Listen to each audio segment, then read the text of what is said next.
ઓમ શ્રી ગણેશાય નમઃ. જય શ્રી કૃષ્ણ મિત્રો. આજે આપણે સરસ વાર્તા સાંભળીશું. માતા પાર્વતીના પ્રશ્નો, મનુષ્યના કર્મો. આ વાર્તા ખૂબ જ પ્રેરણાદાયક છે. તમે પૂરી ધ્યાનથી સાંભળજો. શંકર ભગવાન અને મા પાર્વતીની વાર્તા છે. જો આ વાર્તા સાંભળશો તો આ જન્મ તો સુધરશે જ સુધરશે, પણ આવતો જન્મ પણ જરૂર સફળ થશે. માટે બધા ધ્યાનપૂર્વક વાર્તા સાંભળજો. એકવાર માતા પાર્વતી કૈલાસ ઉપર ભ્રમણ કરી રહ્યા હતા. ત્યારે મા પાર્વતીની નજર પૃથ્વી લોક પર પડી. પૃથ્વી પર એક શેઠ અને મજૂર વાત કરી રહ્યા છે. મજૂરે શેઠને કહ્યું કે આ બધો માલ સામાન મેં ગાડીમાંથી ઉતારી લીધો છે. શેઠે કહ્યું, સારું, લે તારી આજની મજૂરી 200 રૂપિયા. મજૂરને માત્ર 200 રૂપિયા મળ્યા. એટલે તેણે વિચાર્યું કે આખો દિવસ તનતોડ મહેનત કરી ત્યારે માત્ર 200 રૂપિયા મળ્યા છે. આમાંથી 50 રૂપિયા દૂધના, 50 રૂપિયા શાકભાજીના અને બીજા 100 રૂપિયા વધ્યા છે. તેમાં 3 દિવસ નીકાળવાના છે. કેમ કરી નીકળશે? પછી શેઠ ઘરે ગયા અને શેઠે તિજોરીમાં પૈસાના બંડલો મૂકતા કહે છે કે આ થઈ ગયા 50,000 રૂપિયા. લાવ, હું આને સંભાળીને તિજોરીમાં મૂકી દઉં. પાર્વતીજી બીજી તરફ જુએ છે કે એક ગરીબ સ્ત્રી અને એક ધનવાન સ્ત્રી સાડીની ખરીદી કરે છે. ગરીબ સ્ત્રી દુકાનદારને કહી રહી છે કે ભાઈ, સસ્તી હોય તેવી સાડીઓ બતાવો. અને તે સસ્તી સાડી જુએ છે અને કહે છે, ભાઈ, આ 150 રૂપિયાવાળી સાડી મને ગમી છે, આ સાડી મને આપી દો. એટલે દુકાનદારે 150 રૂપિયાવાળી સાડી તેને આપી દીધી. અને બીજી બાજુ પૈસાદાર ધનવાન સ્ત્રી કહે છે, ભાઈ, આ 3 સાડી મને ગમી છે, એ પેક કરી દો અને લ્યો આ 5,000 રૂપિયા. દુકાનદારે સાડી પેક કરી દીધી. હવે માં પાર્વતી અમીર અને ગરીબને બંનેને જોઈ રહ્યા છે અને કહે છે, જેને જોઈતું હોય તેને મળતું નથી અને જેની પાસે બધું જ છે તેને વધારે ને વધારે મળતું જાય છે. આ પ્રશ્નનો ઉત્તર તો માત્ર મહાદેવ જ આપી શકે છે. ધરતીનો આ નજારો જોઈ મા પાર્વતી થોડા હેરાન પરેશાન હતા.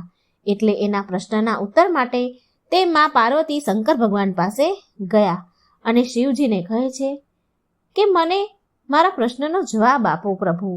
મને મારા પ્રશ્ન ખૂબ મૂંઝાઈ રહ્યા છે, મને મૂંઝવણ થાય છે, મને શાંતિ નથી મળતી. કે મારો પ્રશ્ન છે કે જે વ્યક્તિ પહેલેથી જ ગરીબ છે અને દુઃખી છે તેને વધારે ને વધારે દુઃખ મળે છે, અને જે વ્યક્તિ સુખી છે તેને ક્યારે દુઃખ નથી મળતું. તમે ક્યારે એને દુઃખ નથી આપતા. આમ કેમ ભગવાન? આ તમારી કેવી લીલા છે? મને કંઈ સમજમાં નથી આવતું. આ સાંભળી શંકર ભગવાન બોલ્યા, દેવી પાર્વતી, આ પ્રશ્નનો જવાબ જાણવા માટે તો આપણે ધરતી પર જવું પડે. ધરતી પર જઈએ ત્યાંના પ્રાણીઓ, મનુષ્યનો હાલચાલ જાણવા માટે ત્યાં જ આપણને જવાબ મળે.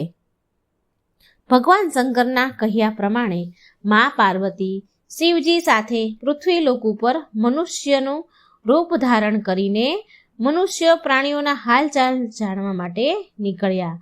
ત્યારે રસ્તામાં જ્યારે ભગવાન ચાલી જ રહ્યા હતા, મા પાર્વતીને ભગવાન રસ્તામાં ચાલતા હતા, ત્યારે રસ્તામાં એક ગરીબ પતિ પત્ની તેમને દેખાયા.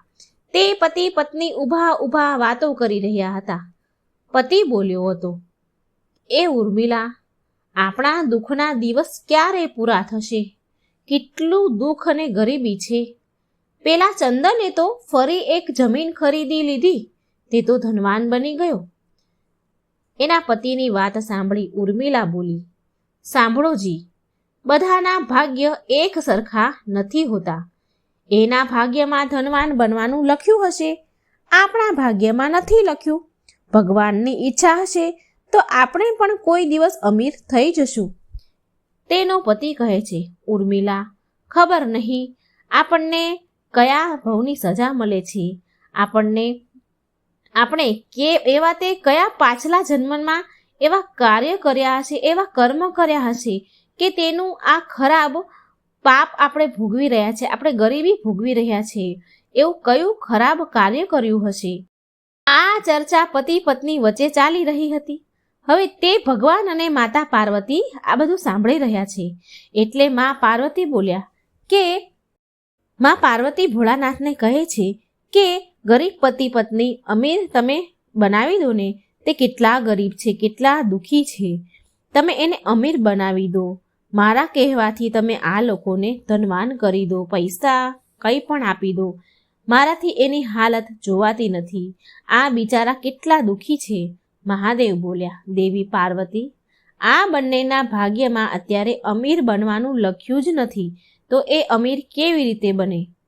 મા પાર્વતી બોલ્યા, મહાદેવ, આપણે તેને ધન આપીશું તો તેની ગરીબી દૂર થઈ જશે, તે અમીર બની જશે, સુખી થશે. તમે કૃપા કરીને એને ધન આપી દો ને. એનું દુઃખ મારાથી જોવાતું નથી. કૃપા કરી તેમની મદદ કરો પ્રભુ. મહાદેવ બોલ્યા કે દેવી પાર્વતી, હું તમારી ઈચ્છા અનુસાર તેમને ધન પ્રદાન કરી દઉં છું, પણ એ ધન એને મળશે કે નહીં એ તેના કર્મ પર નિર્ભર છે.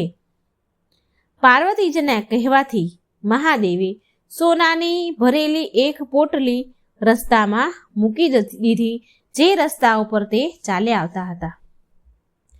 પોટલીથી થોડે દૂર ઉર્મિલાની નજર એક આંધળા માણસ પર પડી. ઉર્મિલા તેના પતિને આશ્વાસન આપતા સમજાવતા કહે છે એનો પતિ ગરીબીથી દુઃખી હતો, માટે ઉર્મિલા તેના પતિને સમજાવે છે, સાંભળો જી, આપણે તો માત્ર ગરીબ જ છીએ એટલે દુઃખી છીએ, પણ જુઓ તમે, પેલો સામે એક માણસ જાય છે, તે નેત્રહીન છે. એક વાત નથી સમજાતી કે આ નેત્રહીન આંધળા લોકો કેવી રીતે જીવન જીવતા હશે. આપણું તો ક્યારેય નસીબ પલટાઈ પણ શકે છે, પણ એનું દુઃખ કેવું છે. એને તો આંખો નથી, આંખો વગર શું કરવાનું બધું. આમ ઉર્મિલા કહે છે. ઉર્મિલાનો પતિ બોલ્યો કે હા હો ઉર્મિલા, તારી વાત તો સાચી છે. આ બિચારાને બહુ મુશ્કેલી પડતી હશે, કેવી રીતે જીવતા હશે. ચાલો આપણે પણ એકવાર નેત્રહીન થઈ આંધળા બનીને ચાલવાની કોશિશ તો કરીએ, અને આપણે એ મહેસૂસ કરીએ કે આ લોકો કેવી રીતે જીવે છે. આમ વિચાર કરીને પછી આંખો બંધ કરીને બંને પતિ પત્ની હાથ પકડીને એકબીજાનું ચાલવા લાગ્યા. આંખો બંધ હતી અને ચાલતા હતા, એટલા માટે ભગવાને મૂકેલી સોના ભરેલી પોટલી એમને દેખાઈ નહીં અને રસ્તામાં જ બાજુમાં પડી રહી, અને એ બંને પોટલીની બાજુમાંથી નજીકથી જ નીકળી ગયા. ભગવાન શિવ બોલ્યા, જોયું ને દેવી પાર્વતી, આ ગરીબ પતિ પત્નીના ભાગ્યમાં અત્યારે ગરીબી જ લખી છે. આપણે થોડા દિવસ ધરતી પર રહીશું. અહીંયા મનુષ્યના રૂપમાં રહીને તમારા મનની બધી જ શંકાઓને હું દૂર કરવા માંગુ છું. ભગવાન શિવ અને દેવી પાર્વતીએ સાધારણ મનુષ્યનું રૂપ ધારણ કર્યું અને પતિ પત્નીના રૂપમાં એક ગામમાં રહેવા લાગ્યા. હવે સાંજનો સમય થયો એટલે દેવી પાર્વતીએ શિવજીને કહ્યું કે રસોઈની તૈયારી હવે હું શરૂ કરું. અહીં આ પૃથ્વી લોકમાં આવ્યા છીએ એટલે અહીંના નિયમોનું પાલન તો કરવું જ પડશે, માટે ભોજનની વ્યવસ્થા પણ કરવી પડશે. હું ચૂલો બનાવીને તૈયાર કરું છું, ત્યાં સુધી તમે ભોજન બનાવવાની સામગ્રી લઈ આવો. મા પાર્વતી ચૂલો બનાવવા માટે બહાર ગામમાં ઈંટો લેવા જાય છે. મા પાર્વતી કહે છે કે મારે ચૂલો બનાવવાની જરૂર છે, તો અહીં એક તૂટેલું મકાન છે, તેની તૂટેલી દિવાલ છે, એમાંથી ઈંટો લઈ લઉં, એનાથી મારો ચૂલો બનશે. મા પાર્વતીએ તે તૂટેલા મકાનમાંથી ઈંટો લઈ લીધી અને પછી ઘરે જઈને સરસ મજાનો ચૂલો બનાવી દીધો. પછી મહાદેવની વાટ જોઈને બેઠા હતા. એવામાં ભગવાન શંકર આવ્યા અને મા પાર્વતી બોલ્યા કે અરે, તમે આવી ગયા, જુઓ મેં આ સરસ ચૂલો તૈયાર કરી દીધો છે. અરે, તમે તો કંઈ લઈને કેમ નથી આવ્યા? તમે તો ખાલી હાથે આવ્યા છો સ્વામી, હવે ભોજન કેવી રીતે બનશે? મહાદેવ બોલ્યા કે દેવી પાર્વતી, હવે સામગ્રીની કોઈ જરૂર નથી, કારણ કે જે પ્રશ્નનો ઉત્તર તમે અહીં શોધવા આવ્યા હતા તે હવે તમને સ્વયં મળી ગયો છે. મા પાર્વતી કહે છે, હું કંઈ સમજી નહીં, મને મારા પ્રશ્નનો ઉત્તર મળી ગયો છે? એ કેવી રીતે? મને કંઈ સમજાયું નહીં. મહાદેવ બોલ્યા, દેવી પાર્વતી, તમે એ જાણવા માંગતા હતા ને કે આ પૃથ્વી પર ગરીબ લોકો કેમ વધારે ગરીબ થાય છે, દુઃખી થાય છે, અને અમીર લોકોને દુઃખ કેમ નથી મળતું? તો તમે એ જણાવો મને પહેલા કે તમે આ ચૂલો બનાવવા માટે ઈંટો ક્યાંથી લાવ્યા? મા પાર્વતી બોલ્યા, પ્રભુ, આ ગામમાં કેટલાય એવા ઘર છે જેની સ્થિતિ સારી નથી, તૂટેલા ફૂટેલા ઘર છે. તો મેં એક તૂટેલું ઘર હતું, એમાં તૂટેલી દિવાલમાંથી ઈંટો નીકાળીને લઈ આવી. મહાદેવ બોલ્યા, આનો મતલબ એમ થયો દેવી પાર્વતી કે જે ઘર પહેલેથી જ ખરાબ અને તૂટેલું હતું તેને તમે વધારે ને વધારે ખરાબ કરી દીધું, જ્યારે તમે સારા ઘરની દિવાલમાંથી પણ ઈંટો લાવી શકતા હતા. મા પાર્વતી બોલ્યા, પ્રભુ, જે ઘર સારા અને સુંદર દેખાતા હતા તે ઘરના લોકોએ તેની દેખરેખ બહુ સારી રીતે રાખી હતી, માટે એ ઘર બહુ સુંદર હતા. એવા મને આ સુંદર ઘરને બગાડવાનું યોગ્ય ન લાગ્યું. મહાદેવ બોલ્યા, દેવી પાર્વતી, થોડા દિવસ પહેલા જે તમે મને પ્રશ્ન પૂછ્યો હતો તેનો જવાબ આ છે. જે લોકોએ પોતાના જીવનને પોતાના સારા કર્મોથી સુંદર બનાવ્યા છે તેને દુઃખ કેવી રીતે પડે? આ સંસારમાં દરેક મનુષ્ય પોતાના કર્મનું જ ફળ મેળવે છે. બધાની પાસે બધું જ નથી હોતું. મનુષ્યના પાછલા જન્મનું કર્મ એમને આ જન્મમાં ભોગવવું પડે છે, અને જે તેના આ જન્મ અને આવનારા જન્મને સુખી બનાવવા માંગે છે તો તેમને પુણ્ય, દાન, ધર્મના કામ કરવા જોઈએ. એવા કામને કરતા રહેવું જોઈએ, સારા કર્મ કરતા રહેવું જોઈએ. ભગવાન શંકર પાર્વતીજીને કહી રહ્યા છે કે તમને યાદ છે તે દિવસે તમે એક નેત્રહીન વ્યક્તિને ચાલતા જતા જોયો હતો? મા પાર્વતી બોલ્યા, હા સ્વામી, મને યાદ છે. મહાદેવ બોલ્યા, જુઓ દેવી પાર્વતી, તેની પાસે ધન, દોલત, એશો આરામની કોઈ કમી નથી, પણ તેની આંખોનો ઈલાજ થઈ શકે તેમ નથી. આ તેના પાછલા જન્મના કર્મોનું ફળ ભોગવે છે.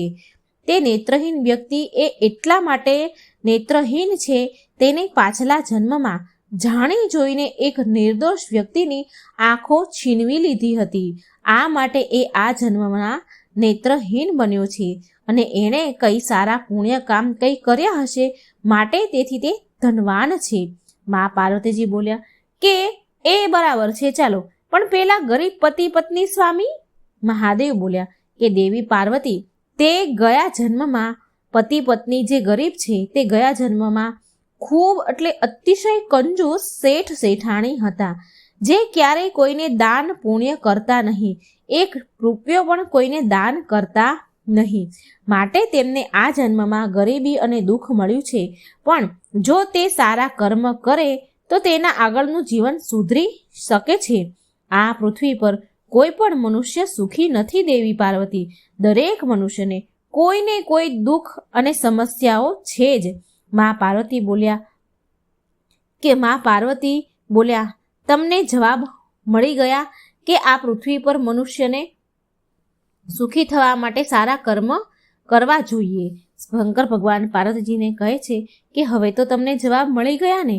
મા પાર્વતીજી બોલ્યા, હા પ્રભુ, મને ખબર પડી કે આ પૃથ્વી પર જો કોઈ મનુષ્યને સુખી થવું છે તો તેને સારા કર્મ કરવા પડશે, જેથી તેમના ગયા જન્મના કર્મનું ફળ ભોગવવું ન પડે.